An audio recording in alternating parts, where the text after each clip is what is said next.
السلام علیکم۔ موجودہ تاریخ کے دو واقعات ایسے ہیں جو اپنے تخلیق کاروں کا قبر تک پیچھا کرے گی۔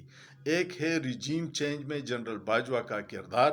اس کے باوجود کہ اس نے مشہور صحافی مجیب الرحمن شامی کے سامنے اپنی والدہ کی قبر کی قسم کھائی اور قرآن پہ حلف دیا کہ میرا کوئی کردار نہیں تھا، لیکن پوری دنیا جانتی ہے کہ وہ مرکزی کردار تھے اور قبر تک رجیم چینج اس کا پیچھا کرے گی۔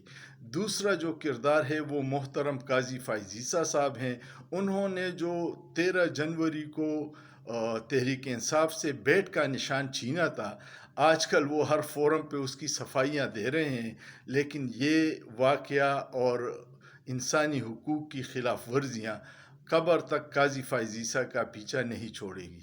اللہ پاکستان اور پاکستانیوں کو اپنے حفظ و امان میں رکھے، لیکن سوچئے، سوچنا جرم نہیں ہے۔